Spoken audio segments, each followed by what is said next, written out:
All right, I have the recording on. Again, welcome to the Dean's Forum. This year is the first in the semester, or the first that's probably going to be a series of conversation for the remaining of the semester.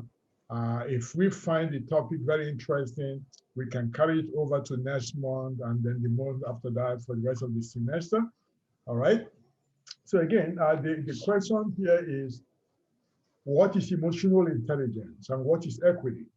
Two different things, but they are linked together.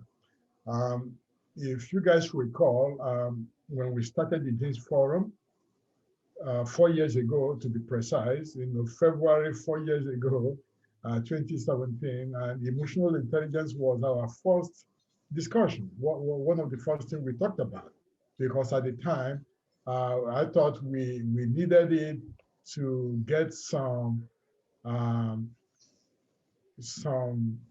sense of order or sense of civility, of, if you will, to some extent, in terms of how we interact and communicate and work with each other, not only amongst our faculty and staff, but with our students and every other person within the institution. So that being said, I'm going to see here, that's Dr. Brewer here. Let's talk about emotional intelligence. What is emotional intelligence? Sorry.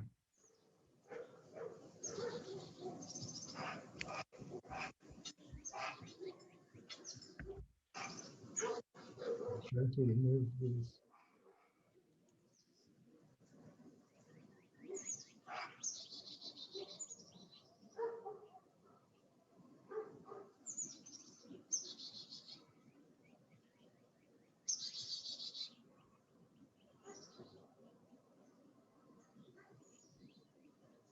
Oh, I'm trying to remove this so that I don't know why this is blocking my view. Can you guys see my question? What is emotional intelligence? Yes. Okay. All right. We are going to define emotional intelligence as the ability to recognize your emotions and that of others, as well as ability to manage it in relationships. And when we talk about relationships, we are talking about how emotional intelligence has significant impact in our everyday life, our jobs, our schooling, our relationships, in politics, in religion, all those things all together. For us to be good at those things and communicate more effectively, we all need emotional intelligence.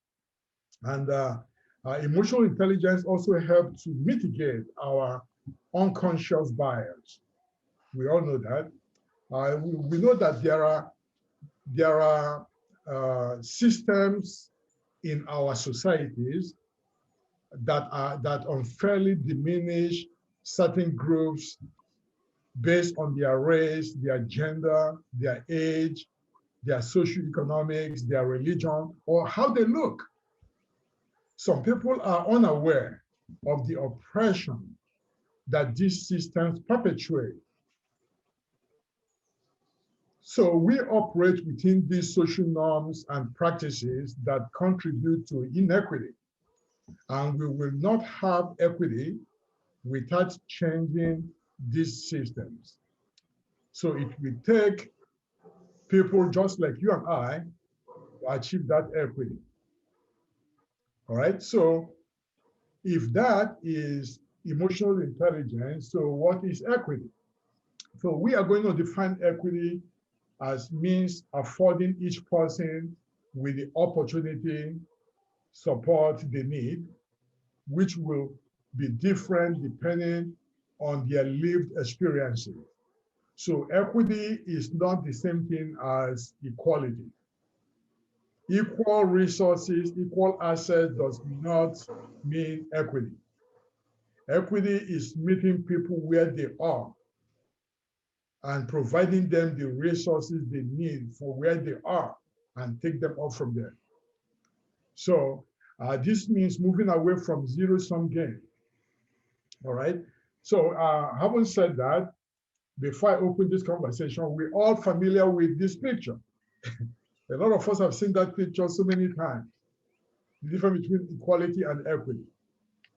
We can see the equality. We try to provide everybody the same size of stool so that they can see the game. Unfortunately, there's still one person still disadvantaged. So we say, oh yeah, we have leveled the playing field. Everybody is equal. But yet, we still have somebody who is disadvantaged. But if we provide them the adequate resources, you see what happened with equity. Everybody is happy. Everybody made it. Everybody can see the game. And that's what equity is all about. It's about providing resources to meet people where they are and work with them from there on.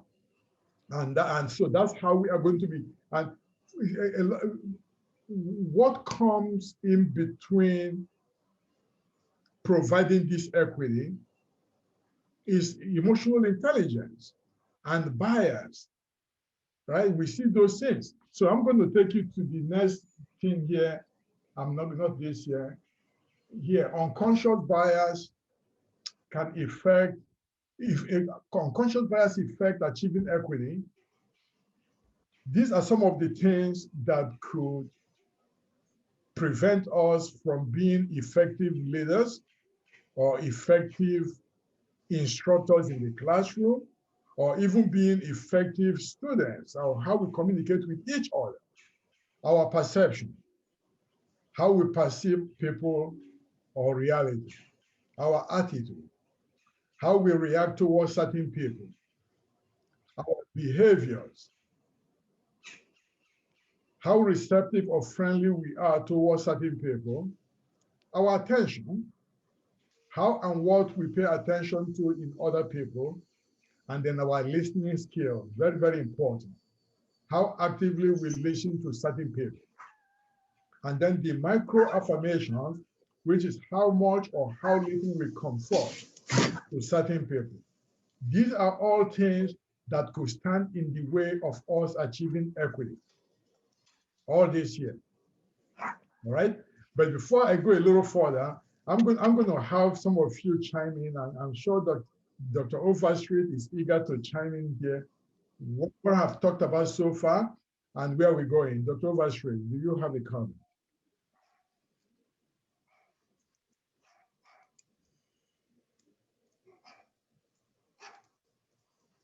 Your audio is off. I'm sorry. Can you hear me now? I'm sorry. Yes. One thing that I was thinking of, I heard last night on Hidden Brain, and I will put, I'll send the transcript to this. I did find the transcript to this program, but it was talking about a theory in social psychology called system justification theory.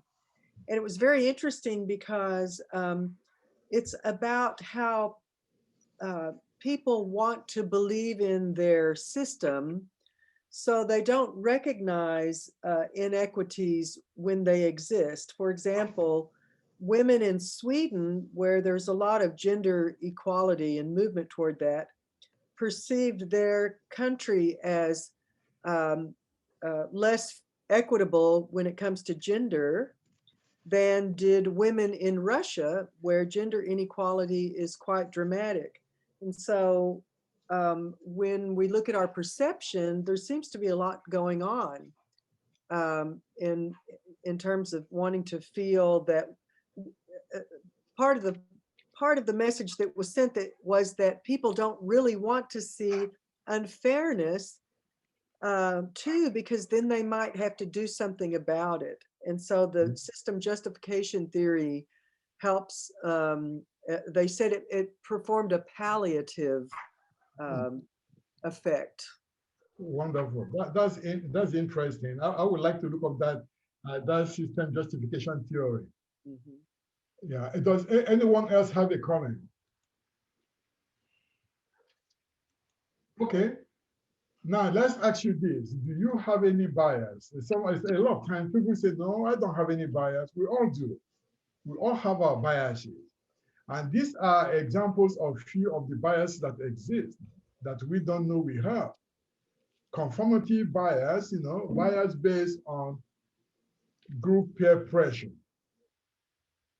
or beauty bias, affinity bias, and so on and so forth. Okay.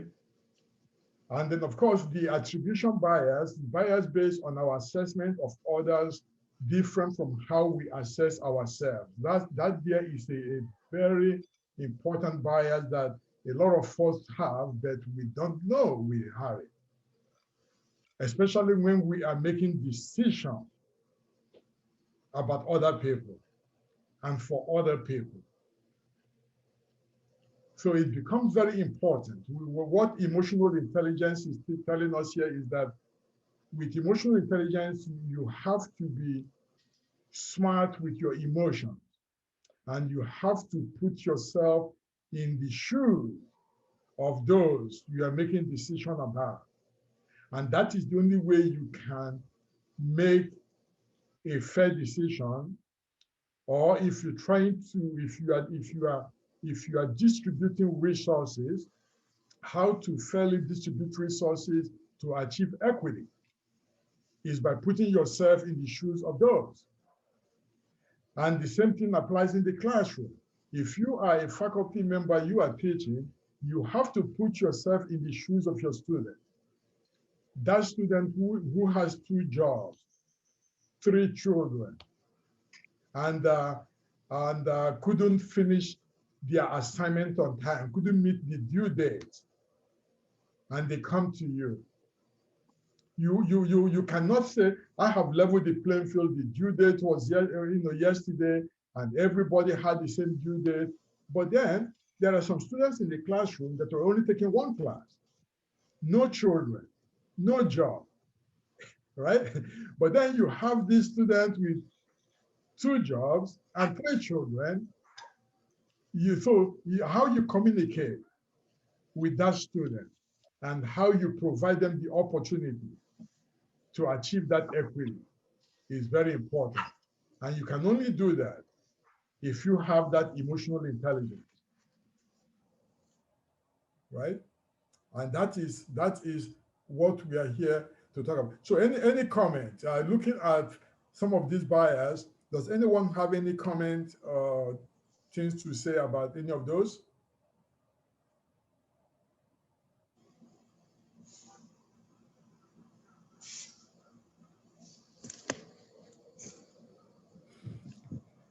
Any comment? Shante, do you have any? I know in your area of work, you come in contact with so many students and faculty and staff, and you probably will notice from time to time where there is lacking of emotional intelligence in communication, whether it's from staff to students or student to staff or faculty to students or the other way around. Do you have any comment on this, Shante? What I noticed quite a bit is just the navigating between students and faculty and staff in how do I recognize what I need based on what they need, and vice versa. How do I meet their needs while also making sure that I'm holding to the expectations that I should. I do notice that I've had quite a bit of faculty reach out to me lately to say, hey, this is what I'm coming up against with students, and I just wanted your input to see if maybe I'm handling this correctly, because I want to be compassionate and I want to make sure I'm being helpful, but I also want to make sure that that I'm holding them to the standards that I want to, and making sure that we see everything through that lens of what we experience. And so just making sure that they're also trying to see from the student's point of view is what I'm noticing quite a bit, especially with our faculty and staff recently. Wonderful. Now, having said that, let me take you guys to the next slide here. What we call the 15 subscales of 5 composite scale model of emotional intelligence, how it could help, how those could help to mitigate effect of unconscious bias. Emotional self-awareness, the awareness of our conscious and unconscious biases, you know, assertiveness is very, very important. The second one, assertiveness, our ability to become aware of and to engage others regarding their conscious or potential unconscious biases. So how effective are we to intercede when we see a failure in communication? When two people are interacting, say for example, a faculty and a student, communication, do we have that assertiveness or that ability to quickly jump in and say, that wasn't the right way. If I were you, this is what I would have done, or I feel the approach was wrong. Things to that effect. Maybe because they didn't see it. Sometimes we are blinded by our own bias. That's why it's unconscious bias. So a lot of times we say things and do things based on our own experience, our own perception, but not on the other person, not on the person we're communicating with. So sometimes it will take any one of us to be able to notice that and call it to the attention of the person. By doing so, we can eliminate a lot of bias and we can bring people more into focus, right? Then the independence, to be less affected by conformity bias and act more consistently with our own opinions, values, and thoughts. So try not to, you see, that independence, we saw a lot of those things happen during this pandemic. Sometimes we want to follow some people, say, oh no, because of our political affiliation or our religious affiliation or whatever it is, I want to wear mask or I don't want to wear mask, things to that effect. All right. So, and then, or I believe in this, whether you call it all the various conspiracy theories out there, whether it is the liberal wing conspiracy theories or the right wing conspiracy theories or whatever it is. Do you have that fortitude, or that independence to say, you know what, based on my values, I feel these things are wrong.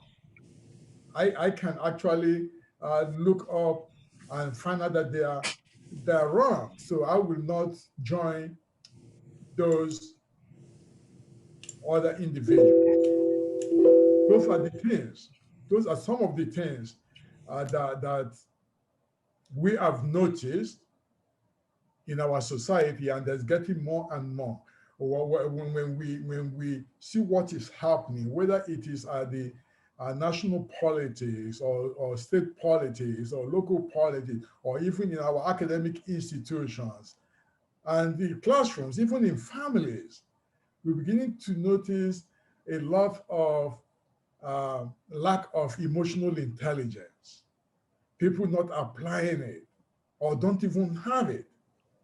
Okay, so how do we make sure that we all dealing with each other appropriately?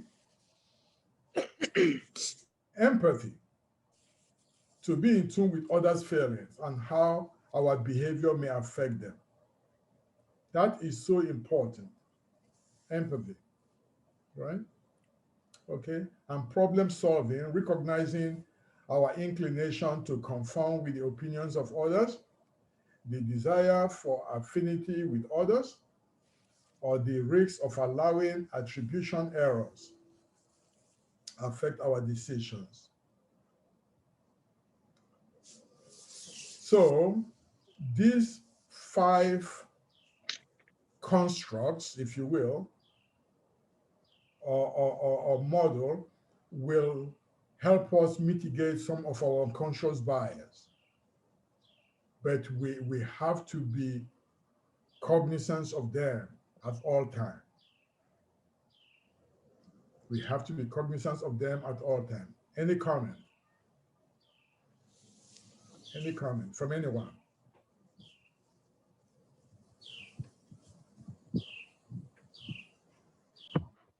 Susie Jerry, you spoke on this with me Alex, some years back, Susie. Yes.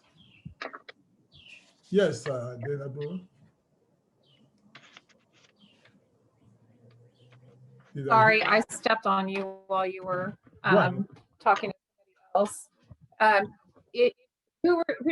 If you want to follow that line, that's fine. I had a comment in chat, but if you want to. Oh, I'm sorry. I didn't look at the chat. So sorry about that. Let me get to my chat. This happened. Shantae's talking about the assertiveness being tricky to navigate because it can sometimes feel controversial for people. Mm-hmm. So I'm wondering if maybe you might be able to expand on that just a little bit. And also, and this could be connected, I think, but the problem solving, I don't know that that's as clear for people to understand. Okay. Because it seems, I'll just stop.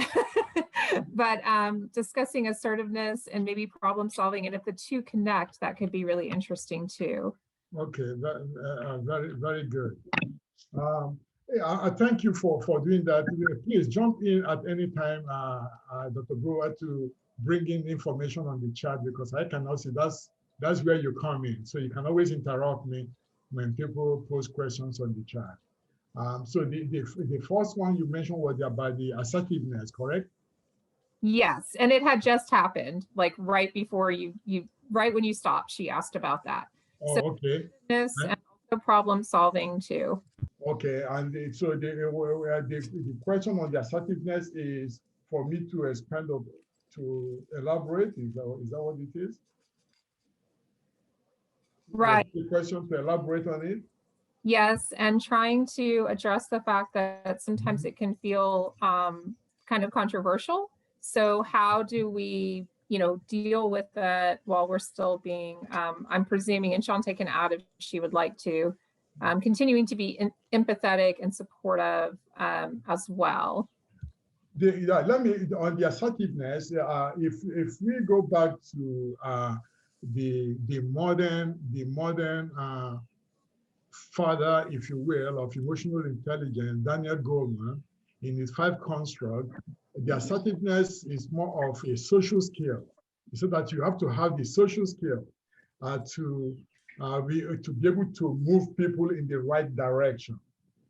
And so not everybody can do that, because you could try to be assertive and then fall into a trap that you cannot get out of by trying to correct other people. But if you have that social skill of moving people in the right direction, then that's where you come in to assert that your ability to do that. So not everyone can do that.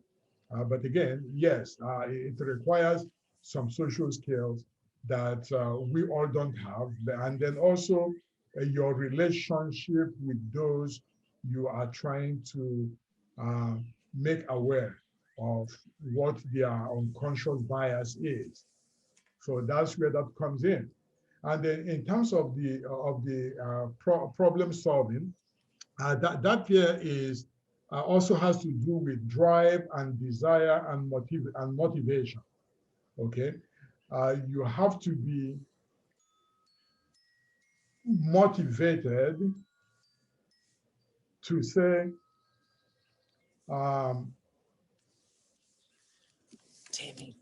you have to be motivated in the sense that you truly want to become, you truly want to be part of a group, even though you are not. Let me find a way to from my reading on that part, is when you see people who have these various biases, or you feel they have maybe an attribution. You find people who are in a gang. Let me use a different scenario, simple example. You find people who belong to a gang, and then you want to see if you can help break up that gang, or make them know that the gang they belong to is detrimental to their whole being. Then you have to be very motivated and have the desire to join in, to be in there, to be able to know what drives them to belong to that gang, and then find a way to then see if you can bring them to light or point out what those errors are, if you will. So that's where the problem solving comes into play. Say, for example, we saw what happened on January 6th at the Capitol, when a lot of people said they went in there not knowing why they thought you have different factions. They gave all different reasons why they belong, and they went. And now, when they are being apprehended, a lot of them are saying, I don't even know why I joined in the first place. And then some people say, well, I joined because I wanted to find out what motivates these people to do what they are doing, why they think this way. So you can either go in there as a way to help solve the problem or be part of the problem. But before you can solve the problem, you will have to be entrenched to be part of the problem to be able to solve the problem. Mm-hmm. That would be my take on that. Any other comment on that? Maybe somebody could have a better. Susie, Jerry, are you with me? Can you hear me clearly? I can't hear you, your audio. Oh, say that again. I say about the problem solving. I remember when we talked a little bit about this several years ago, and you were part of the panel. Do you have anything in addition to what I said? Problem solving. Well, just this morning I was talking to my students in Introduction to Social Work. We're just sort of that active listening framework where you reflect feelings, and then you kind of a problem solving thing, clarify the problem, explore alternatives, and then choose an action. And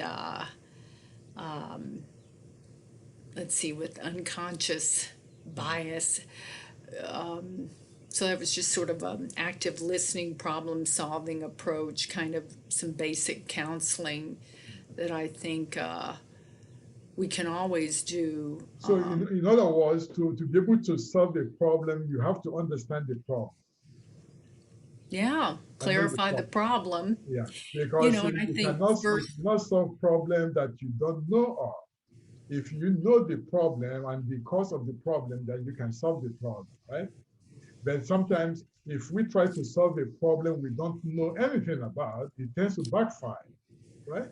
Because we don't understand what the problem was to begin with. Right. The presenting problem may really not be the problem. So first kind of connecting with them, reflecting feelings, getting them to kind of self-regulate so they can access the prefrontal cortex, and then sorting through it, clarifying, and then looking at options. And then, I usually say, well, what, which could you see yourself doing? Because there may be a lot of alternatives, but which one is that person willing and can see themselves doing?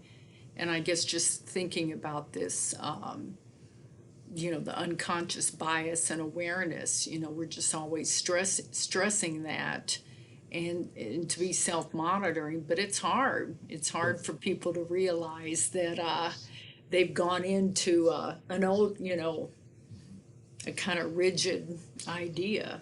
Yeah, especially the self-monitoring or self-regulation, which is ability to control one's own disruptive emotions, ability to control your own disruptive emotions. Very, very important. Cheryl Stanton, you had your hands up. You were going to say something, were you? I was I thought actually you were going to say something. waving to someone, but I will say when I teach speech, bottom line is respect. We focus a lot in on respect before any conversation happens. Wonderful. Wonderful. Yeah. All right. Let me ask you guys something else here. Can I ask something real quickly? Please.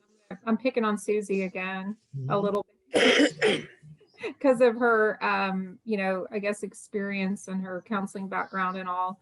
But I mean, do you think that thinking from a faculty perspective, and I mean even staff too, but especially I'm thinking faculty, and a desire to sort of solve problems that maybe you're talking about listening, I sometimes wonder if we spend enough time to really hear the problem before we are kind of like, oh, this sounds like a similar problem that I know about that I've had, in my 20 years of teaching. So this is obviously the solution. Here you go. Boom. We're done. Love you. Support you. You're great. You're awesome. You'll be good.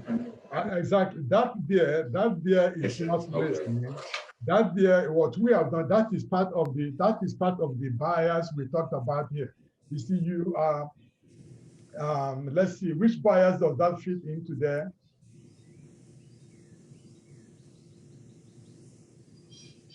I think you're right, Dana. We don't spend enough time letting them kind of empty the bucket, Yeah, exactly.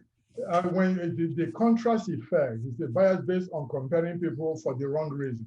Or you feel that all the problems are the same. They are not the same. The person is telling you, yes, I could not get to my homework on the due date because of job-related issues. And you say, okay, I've had that type of excuse over and over again without listening to the specifics. Okay, everybody have a reason why they could not meet with the due date yesterday, not just because of job related. Maybe without that job, there'll be no food on the table, there'll be no bills paid. Okay, without that job, they cannot even meet their tuition. Okay, and the other person will be because, oh, I forgot, it was my birthday yesterday, I got drunk and forgot to do my assignment.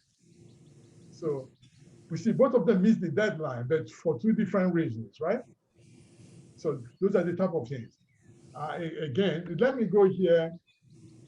11 signs that shows that you lack. This is not the Bible of it. This is just some 11 signs that shows that you lack emotional intelligence. By Travers Bradbury. I say you get stressed easily. You have difficulty asserting yourself. You have a limited emotional vocabulary to say, I'm sorry. Oh, I understand. I empathize with you. Those type of things. One of the things we teach our kids, I remember when my kids, people ask, one of the first things I taught my kids growing up when they were little is never be afraid to say you are sorry.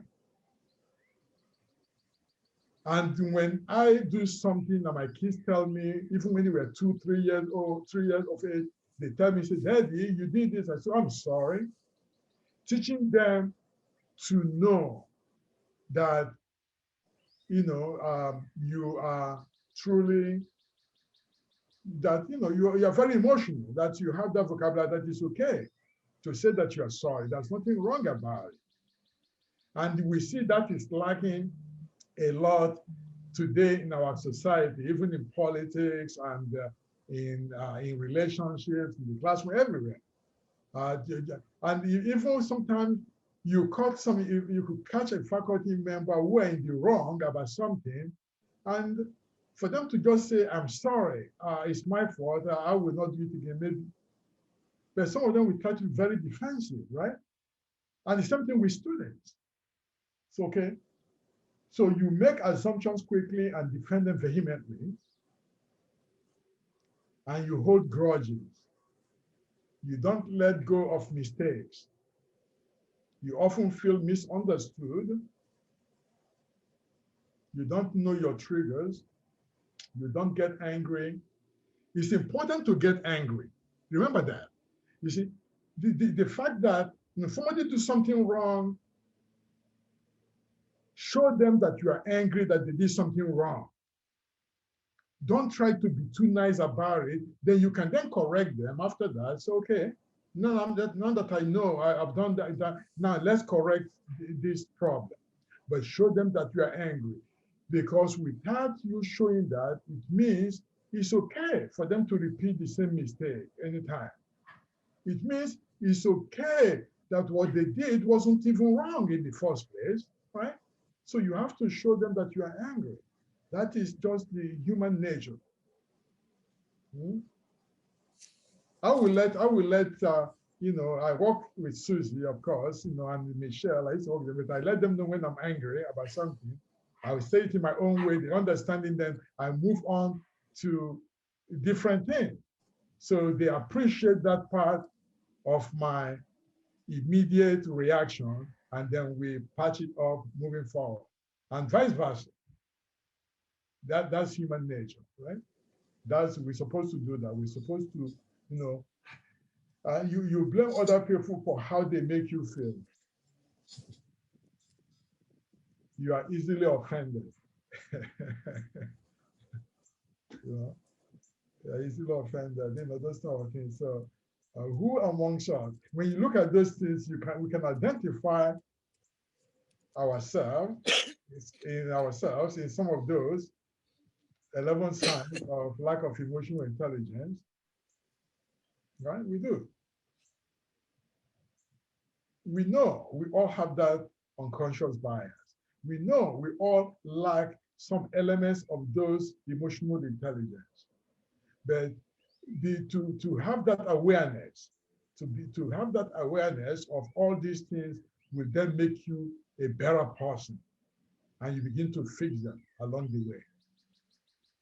And even when you make those decisions in a very quick time, and you come to realize later that you are wrong, going back to say, oh, I'm sorry, I was wrong. Let's fix it. That's the human thing to do. That shows emotional intelligence. Right?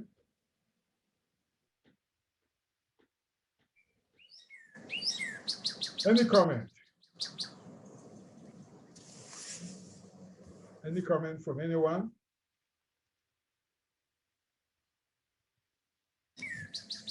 All right, no comment. Let me quickly move to, let me see what else I have on my, this is one of the old, this is based from the 5 constructs, but it's one of those. Well, before we conclude, what I have said over and over again, be smarter with your feelings. So important. Be smarter with your feelings. Know when to say you are sorry. And then know when to show your anger. Showing your anger doesn't mean that you throw things and hit people or get violent. No. It's the tone in our voice, right? You could show your anger without being threatening to somebody else, right? Okay, that's emotional intelligence. But when you are angry and you are threatening, then that's not emotional intelligence. That's out of the league, right? Can emotional intelligence help be a prediction? Can emotional intelligence be a prediction of how an instructor becomes a very great instructor, or how a student becomes a very good student and successful student? Yes, Yes, a lot of good professors have good emotional intelligence, especially when you teach at this level of community college. When you teach diverse population of different race, different socioeconomic, different age, different religion and politics, they all come together under the same umbrella, able to teach them, and you are very effective in doing it, it means you have good emotional intelligence.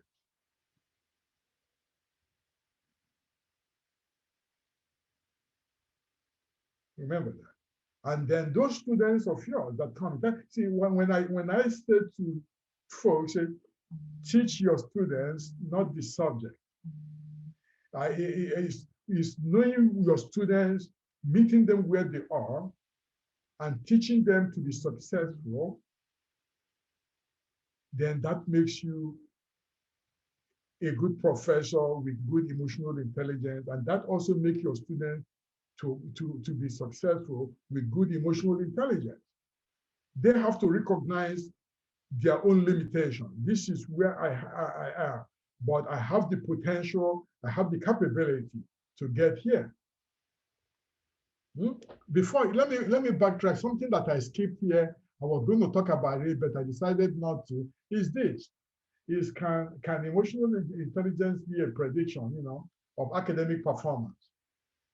There was a study done, a meta-analysis done on this, examining that ability, emotional intelligence, how you can bring that out in students. They used a very good, robust variance to conduct this analysis or this test. And then, of course, self-rated. The students have to know within themselves, this is who I am. This is my potential, and this is what I'm capable of doing, and this is how bad I want this. If those students have those in there, if those students can self-rate themselves, then a mixture of those two in the number 3 will help, along with the intelligence of those that they say that emotional intelligence is number 3, is the third in line behind intelligence and consciousness. We all have that intelligence, but how well you enhance your intelligence depends on you. And your consciousness, how conscious are you about who you are, your own aptitude, your level of aptitude, and where you want to go. If you know those things, like when I tell students, I say, who is the best professor to take? I say, all of them are good. It depends on you. you see, it depends on you. But then you can find out on your own if that instructor has emotional intelligence or not. And you can also know if you yourself as a student have that emotional intelligence. Do you just want to walk into a classroom and then you don't want to learn? You just want an easy A, B, C, D, you pass, you go. What have you learned? So it's up to you as a student. It's not, I tell people, it's not the institution doesn't define you. You define the institution. It's what you get out of it that defines you. You could go to Harvard and come out dumber than you before you went in, or you could go there and come out smarter, right? It's up to you what you get out of it. Okay, so going back to my conclusion thing here. Hey, Nina's Yes. bringing up a point about working with some of these concepts in the health sciences, and I'll let her expand as well. Well, I just agree with Dr. eBay that it's good that we teach our students this. And in health sciences, they don't just have to learn a subject, they have to learn how to get along in the public. So I may include some of this in my professionalism class. I think this is great. Thank you. Yeah, it's so important. I'm glad you mentioned that, Nina. In the health sciences, of course, you have to be a people person, right? Mhm. A people person. I remember there was a time all the hospitals in the United States had to mandate that all the foreign doctors will have to take um, uh, certain social skill tests to make sure they have they have that good bedside manners, you know. Some doctors, were mad. They reported, say, hey, wait a minute now. In my culture, we have very good social interaction, social skills than most of the homeborn Americans. But then we say, yeah, but sometimes your social skills from where you come from, you don't have that, you don't know how to maintain that good social distance. You tend to be in people's face. And Americans don't want you to be right in close to their face. Can you give them a comfortable distance? And so I spoke about this some years back. I just have my students in my class say, you know what? Go around the campus, find some international students who are either from the Middle East or Africa or somewhere, or even South America, who are relatively new into the country. Watch them have a conversation, try to have a conversation with them. When you mark where the conversation started on campus, you could stand somewhere having a conversation. Within the next 20 minutes, you have moved about 10 feet in that conversation because they're coming close to your face and you keep backing up and you keep backing up, they keep following you and the conversation is moving, right? But when they have conversation amongst themselves, they are in that one spot. They never move because they are used to being in each other's face. Mhm. And then you say the same thing of Americans who are born here. They can stay in one place and have that conversation and don't move because they maintain that their comfortable zone, right? So again, it is a cultural thing. And that's sometimes we could be confusing some of those some of those cultural norms in our emotional intelligence. All right, as you move from culture to culture.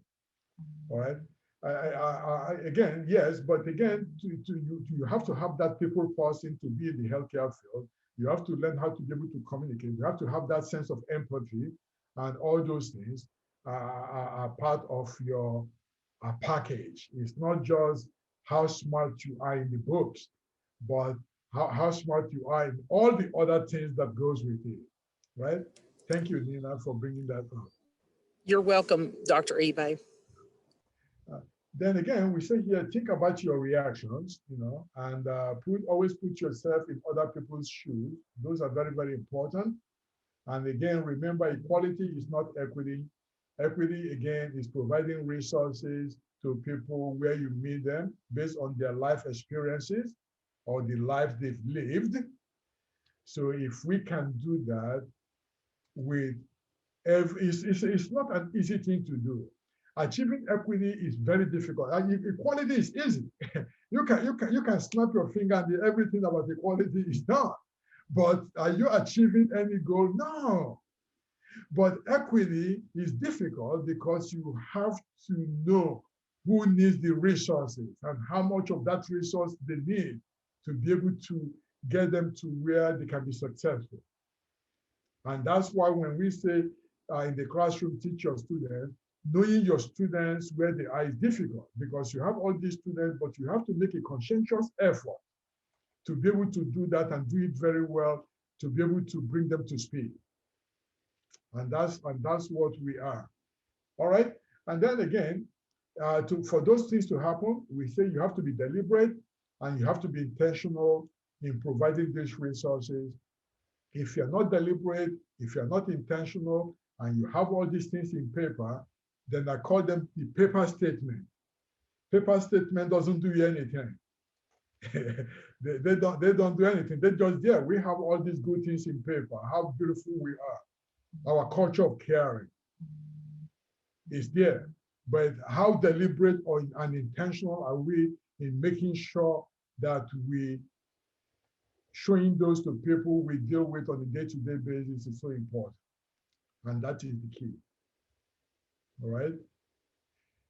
Again, I thank every one of you. Let me say before I conclude, let me just say I would like to thank so many people who have over the years made the Dean's Forum a huge success. Or a lot of you have been leads on this Dean's Forum or presenters in this Dean's Forum, and you have always provided support and guidance one way or the other in this Dean's Forum. And of course, I thank Dr. Brewer, Dr. Kreger, Tracy McHenry, and all those of you that provides me with the backup moderation on the background. I appreciate every one of you. And of course, my wonderful assistant, Susie Brooks and Michelle Owens, for what they do in getting my minutes and everything up to date for me. And I also want to thank our Ginny Chesney. Without her, students will not know about joining the Dean's Forum shows.